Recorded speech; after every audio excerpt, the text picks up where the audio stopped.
നമസ്കാരം, മലയാളി വാർത്തയിലേക്ക് സ്വാഗതം. ഇന്ത്യയുടെ സമ്പദ് വ്യവസ്ഥയിൽ വൻ മാറ്റം വന്നിരിക്കുകയാണ്.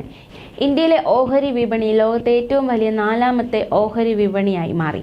ഏറെ വലിയ സാമ്പത്തിക ശക്തിയെന്ന് കരുതുന്ന ഹോങ്കോങ്ങിനെ പിന്തള്ളിയാണ് ഇന്ത്യ 4ാം സ്ഥാനത്തേക്ക് കുതിച്ചെത്തിയത്.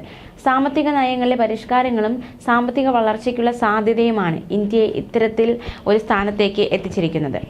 ഇന്ത്യൻ ഓഹരി വിപണിയിലെ ഓഹരികളുടെ മൊത്തം മൂല്യം $4.33 ലക്ഷം കോടി ഉയർന്നിരിക്കുകയാണ്.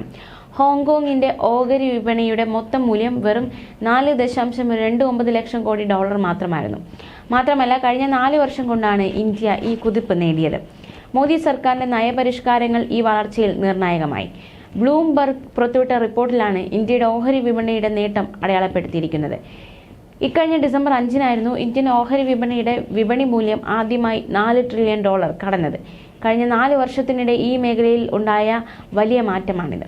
റീറ്റെയിൽ നിക്ഷേപകർ ഓഹരി വിപണിയിൽ കൂടുതലായി പണം ഇറക്കുന്നുണ്ട്. ഇന്ത്യയുടെ കോർപ്പറേറ്റ് കമ്പനികളുടെ മെച്ചപ്പെട്ട സാമ്പത്തിക ഫലങ്ങളുമാണ് ഇന്ത്യക്ക് ഇത്തരത്തിലൊരു നേട്ടം കൈവരിക്കാൻ സഹായകമായത്.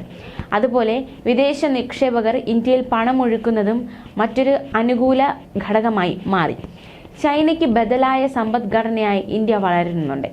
ഇത് വിപണിയെ സ്വാധീനിച്ചിട്ടുണ്ട് എന്നാണ് നിഗമനം. ഇന്ത്യയിലെ സുസ്ഥിരമായ രാഷ്ട്രീയ അന്തരീക്ഷവും അതിവേഗം വളരുന്ന രാജ്യങ്ങളുടെ പട്ടികയിൽ തുടരുന്നതും ഈ വളർച്ചയ്ക്ക് കരുത്തേകിയെന്ന വിലയിരുത്തലുകളുമുണ്ട്. ചൈനയിലെ പല പ്രമുഖ കമ്പനികളും ഹോങ്കോങ്ങിൽ നിക്ഷേപം നടത്തിയിട്ടുണ്ട്. ഇടക്കാലത്ത് ഹോങ്കോങ്ങിലെ വിപണികളിൽ ഉണ്ടായ ഇടിവും ഇന്ത്യൻ ഓഹരികളിലെ തുടർച്ചയായ കുതിച്ചുചാട്ടത്തിന് കാരണമായെന്നാണ് വിദഗ്ധർ ചൂണ്ടിക്കാട്ടുന്നത്.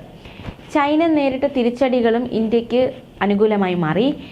കോവിഡിനെ തുടർന്ന് ഏർപ്പെടുത്തിയ കർശനമായ നിയന്ത്രണങ്ങൾ, കോർപ്പറേറ്റുകൾക്കെതിരായ നിയന്ത്രണങ്ങൾ, റിയൽ എസ്റ്റേറ്റ് രംഗത്തെ പ്രതിസന്ധി, പാശ്ചാത്യ രാജ്യങ്ങളുമായുള്ള ഭൗമ രാഷ്ട്രീയ സംഘർഷങ്ങൾ എന്നിവ ചൈനയുടെ വളർച്ചയെ ബാധിച്ചു.